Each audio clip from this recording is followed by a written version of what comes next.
11 000 soldats dans les rues de Moscou ce matin. Infanterie, mais aussi blindés et missiles à longue portée. Camarades, bonjour.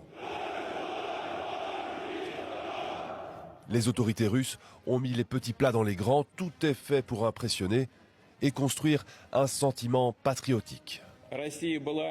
La Russie a été et continuera d'être un mur indestructible contre le nazisme, la russophobie et l'antisémitisme. Nous lutterons contre les atrocités commises par ceux qui soutiennent ces idées agressives et destructrices.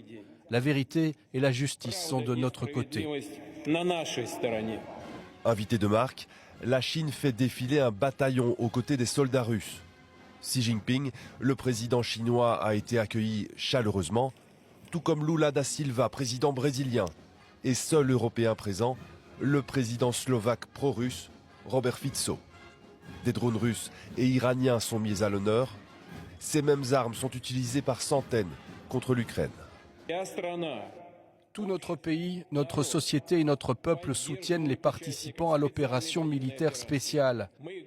Nous sommes fiers de leur courage et de leur détermination, de leur force d'esprit qui nous a toujours apporté la victoire. Les couleurs russes aussi dans le ciel. Ce 9 mai, la perspective d'une paix n'est même pas évoquée. C'est une Russie prête à en découdre, une Russie armée et entourée de ses alliés.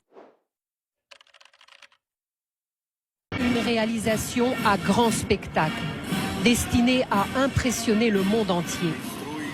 Vue d'avion, vue des coupoles de Saint-Basile, et on ne se contente pas de regarder passer les engins, une traversée virtuelle des lance-missiles est prévue.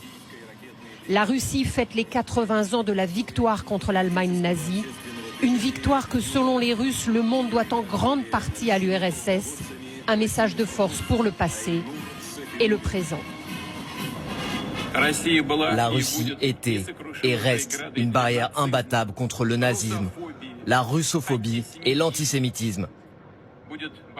Et elle luttera contre les outrages des adeptes de ces idées destructrices et agressives. C'est qui a fait ses alliés que désigne ainsi le président russe. Nouveauté du défilé, ces drones apparus au cours de la guerre en Ukraine est devenu maître du champ de bataille. La référence au conflit en Ukraine est permanente. Nos pères ont battu le fascisme et la guerre, et aujourd'hui, nos soldats sont en train de faire la guerre contre le fascisme, la guerre qui est en Ukraine. C'est vraiment comparable? Tout à fait. C'est le même combat. Vladimir Poutine est apparu très entouré en tribune. 29 dirigeants étrangers ont accepté son invitation à venir assister au défilé, au premier rang desquels le leader chinois, Xi Jinping. Une centaine de soldats ont d'ailleurs défilé devant eux, le plus grand contingent étranger. Le message est clair, Vladimir Poutine a des alliés et des très importants. Dans le